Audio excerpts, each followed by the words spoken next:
Jesus said, as the days of Noah were, so also will the coming of the Son of Man be. For as in the days of Noah, before the flood, they were eating and drinking, marrying and giving in marriage, until the day that Noah entered the ark. If you've read Genesis, you know that Jesus was describing the type of marrying that was taking place before the flood. He wasn't just saying life will be as normal. Life is nothing but abnormal in the Revelation during this time.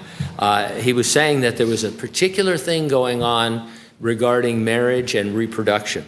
In chapter 6, we read, chapter 6 of Genesis, it says, "Now it came to pass when men began to multiply on the face of the earth, and daughters were born to them, the sons of God saw the daughters of men, that they were beautiful, and they took wives for themselves of all whom they chose.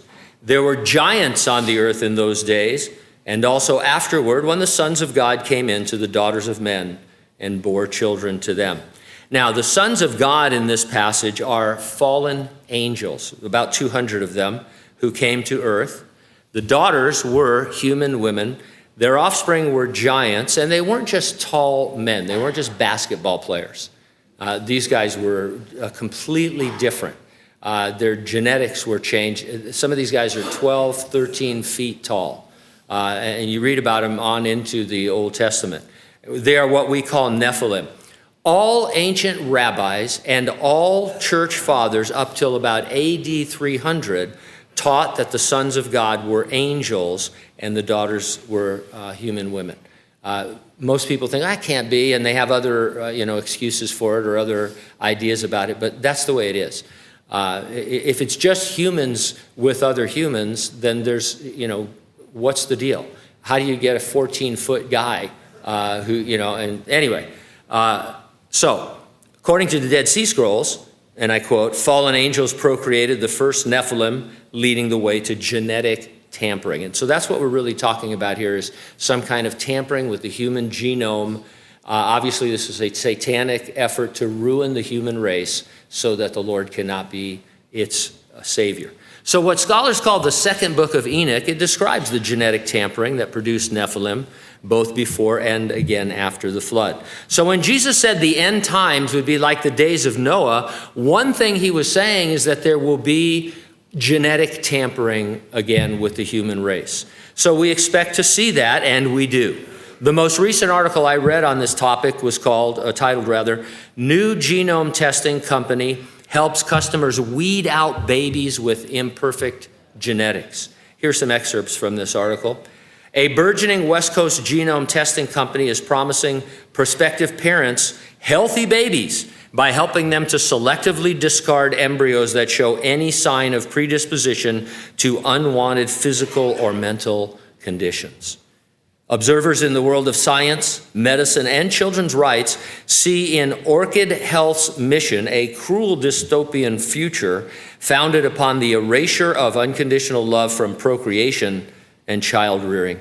I think basically sex is for fun and embryo screening is for babies," said the company's founder, Noor Siddiqui. Genomic screenings like Orchid will only contribute to the millions of embryos that are destroyed or forsaken to indefinite cryo observation. Jesus predicted that there would be genetic tampering of an egregious type, and we expect it and we see it. Many, if not all, the things we talk about in our little prophecy updates here are coming to pass, or at least you can see the stage being set. Global government, global commerce, some type of personal identifier that could be the precursor to the mark of the beast. If that gets implemented, I don't think anybody would think it's odd other than Christians. I mean, that's the way the world is headed. There is the exponential growth of human knowledge predicted by Daniel the prophet. We see that more than ever through artificial intelligence. Knowledge is exploding exponentially in a way that it never has before, and it's getting away from us. I don't think anybody would argue that artificial intelligence would be a real problem if there wasn't a God. Besides all that, the Bible predicted that the nation of Israel would be born in a day, that Jews would return there from their dispersion all over the earth, and that Jerusalem especially would be at the very heart of global tension until every nation stands against her and God intervenes to save her. No one would deny that that's happening right now. Jesus promised he would resurrect and rapture his church. He said, in fact, that he promised he would do it before a time of great tribulation that would come upon the whole earth. If you want to know where that is, it's in Revelation chapter 3, verse 10. Now, the resurrection and rapture of the church, it is presented as an imminent event. It could happen any moment. It could happen right now. Are you ready for the rapture?